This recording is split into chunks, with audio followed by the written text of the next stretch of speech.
월드컵 무대에서 단 한 골도 넣지 못한 선수가 클럽으로 돌아오자마자 3경기 연속골을 터뜨리고 있다면 그 무대가 얼마나 잘못 설계된 무대였는지 이보다 더 확실한 증거가 있을까요? 안녕하세요. 축구 본능입니다. 오늘은 손흥민 선수가 MLS 올스타전을 통해 멕시코를 상대로 진짜 복수에 나서는 이야기, 그리고 거기에 숨겨진 밀러와의 조합이 왜 한국 팬들에게 특별한지까지 낱낱이 분석해 드리겠습니다. 끝까지 보시면 손흥민 선수가 이번 올스타 MVP를 받을 수 있는지 팩트 기반으로 확실히 판단하실 수 있게 됩니다. 손흥민 선수는 내일부터 이틀 연속으로 MLS 올스타 무대에 서게 됩니다. 그런데 단순히 경기 하나 뛰는 게 아닙니다. 첫날은 올스타 스킬 챌린지, 둘째 날은 MLS 올스타 대 멕시코 리가 MX 올스타 본경기, 이렇게 이틀 연속 출전이 확정된 상황입니다. 먼저 미국 스포츠에서 올스타가 어떤 의미인지 짚고 넘어가야 합니다. MLB, NBA, NHL, NFL, 미국의 모든 주요 프로스포츠는 올스타 제도를 운영하고 있죠. 미국에서는 선수를 소개할 때 몇 회 올스타라는 표현을 굉장히 중요하게 씁니다. 단순한 친선전이 아니라 그 시즌 리그를 대표하는 스타로 공식 인정받는 자리입니다. 즉, 손흥민 선수가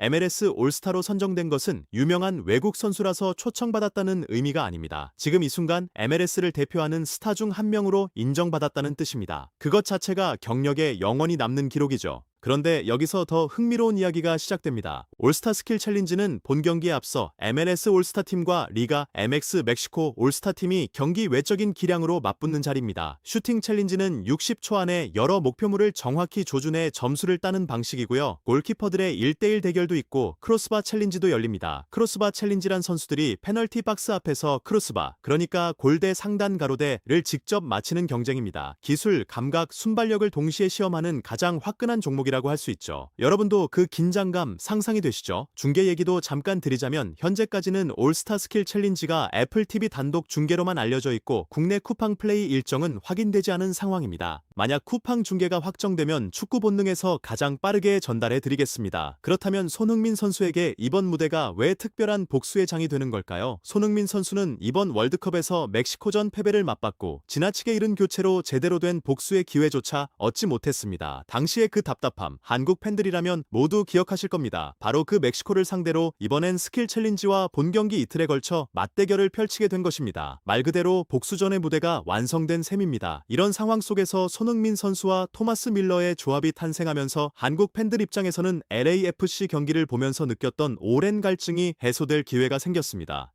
LAFC에서는 손흥민 선수가 뒷공간을 파고들 때 정확한 타이밍에 패스를 찔러줄 미드필더가 없다는 게 늘 아쉬웠죠. 그 문제가 이번 올스타에서는 밀러를 통해 해결될 수 있다는 겁니다. 그런데 잠깐, 메시는 어떻게 된 걸까요? 이번 올스타 메시의 이름이 없습니다. 아르헨티나가 월드컵 결승까지 진출하면서 일정이 겹쳐 불참이 확정됐습니다. 사실 지난 올스타 때도 메시는 선정됐음에도 불출전한 전례가 있어서 월드컵과 무관하게 출전 가능성이 높지 않았습니다. 기대했던 손흥민 메시 한 팀 조합은 무산됐지만 그 빈자리를 채우는 조합이 어쩌면 더 흥미로울 수 있습니다. 바로 손흥민 밀러 조합이죠. 토마스 밀러를 잘 모르시는 분들을 위해 한마디로 정리하면 이 선수는 공격형 미드필더로 분류되지만 실제로는 공간 해석자입니다. 공을 발에 오래 끌고 다니는 타입이 아니라 빈 공간을 먼저 읽고 그 공간으로 움직이면서 원터치 연결과 침투 타이밍을 만드는데 세계 최고 수준인 선수입니다. 전술적 중력이라고 할까요? 밀러가 움직이면 수비수가 따라가고 그 순간 손흥민 선수 앞에 공간이 열립니다. 이 두 선수가 함께할 때 기대할 수 있는 그림은 이렇습니다. 밀러가 손흥민의 침투 타이밍을 미리 읽어 정확한 스루 패스를 찔러주고 손흥민 선수는 그 공간으로 달려들어 슈팅으로 마무리하는 패턴입니다. 밀러가 수비를 끌어당기면 손흥민 선수에게 더 넓은 공간이 생기고 밀러 특유의 팀플레이, 우선 성향 덕분에 손흥민 선수에게 다양한 선택지가 제공될 가능성이 높습니다. 이 두 선수의 시너지가 폭발한다면 멕시코 수비진을 흔들며 손흥민 선수의 멀티골도 충분히 가능한 시나리오입니다. 여기에 한 가지 더, 올스타 감독으로 샬롯 FC의 딘 스미스 감독이 선임됐다는 점도 주목할 필요가 있습니다. 이 감독은 프리미어리그 경험을 보유한 지도자로 단순히 공격만 펼치는 스타일이 아닙니다. 수비 조직력을 기반으로 공을 빼앗은 직후 빠른 역습을 즐기는 스타일인데요. 아스톤 빌라 시절에도 이 색깔이 매우 뚜렷했습니다. 손흥민 선수의 최대 강점이 바로 뒷공간 침투와 역습 전환 아니겠습니까? 딘 스미스 감독의 전술과 손흥민 선수의 특기가 정확하게 맞아떨어지는 구도입니다. 측면에서 안쪽으로 파고 들어 슈팅하는 플레이도 이 감독이 즐겨 활용하는 패턴이기 때문에 LAFC에서는 좀처럼 보기 어려웠던 손흥민 선수 특유의 강력한 중거리 슈팅이 나올 가능성도 상당히 열려 있습니다. 또한 샬롯 FC의 공격형 미드필더 페프 비엘도 이번 올스타에 이름을 올렸습니다. 이 선수 역시 침투 패스의 강점을 가진 선수라서 만약 윌러 대신 선발로 나온다 해도 손흥민 선수와의 조합은 충분히 기대해볼 만합니다. 자, 그럼 이제 가장 핵심적인 질문입니다. 손흥민 선수, 이번 MLS 올스타 MVP를 실제로 받을 수 있을까요? 제가 팩트만 놓고 예측해드리겠습니다. 첫 번째 근거입니다. 이 올스타전은 미국 홈에서 열립니다. MLS 올스타 팀이 멕시코 올스타를 상대로 역대 전적 4승 1패로 앞서 있습니다. 홈이점에 역대 우세까지 구조적으로 MLS 측에 유리한 경기입니다. 팀이 이겨야 MVP 가능성도 올라가겠죠. 두 번째 근거입니다. 손흥민 선수는 지금 이 순간 LAFC 복귀 후 3경기 연속골을 기록하고 있습니다. 이번 올스타에 선정된 공격수들 중에 같은 기간 3경기 연속골을 넣고 있는 선수는 없습니다. 지금 가장 뜨거운 공격수가 손흥민 선수라는 뜻이고 그 흐름이 올스타 무대로 그대로 이어질 가능성이 충분합니다. 세 번째 근거입니다. 딘 스미스 감독이 이끄는 이번 올스타 명단에 샬롯 FC 소속 공격수가 단 한 명도 포함되지 않았습니다. 자기 팀 공격수에 대한 특별한 편애 없이 순수하게 팀 전체를 운영할 수 있다는 뜻이고 역습을 선호하는 그의 전술 안에서 손흥민 선수가 가장 큰 수혜를 받을 가능성이 높습니다. 윌러의 패스, 손흥민의 골, 이 패턴이 반복되면서 결승골 혹은 멀티골이 나온다면 MVP 트로피는 자연스럽게 손흥민 선수의 손에 들려 있을 겁니다. 저는 개인적으로 이번 올스타는 단순한 이벤트성 경기가 아니라고 봅니다. 월드컵에서 제대로 쓰이지 못했던 선수가 자신의 진짜 가치를 증명할 무대입니다. 밀러라는 완벽한 공간 해석자를 옆에 두고 자신에게 맞는 역습 전술을 구사하는 감독 아래서 그리고 복수의 대상인 멕시코를 상대로 이보다 더 완벽한 조건이 또 있을까요? 여러분 생각은 어떠신가요? 손흥민 선수가 이번 올스타에서 MVP를 차지할 수 있다고 보시나요? 아니면 변수가 너무 많다고 보시나요? 댓글로 여러분의 예측을 남겨주세요. 이 분석이 도움이 되셨다면 구독과 좋아요 그리고 알림 설정까지 꼭 부탁드립니다. 다음 영상에서는 손흥민 선수의 올스타 실제 활약을 바탕으로 더 깊은 전술 분석으로 돌아오겠습니다. 축구 본능이었습니다.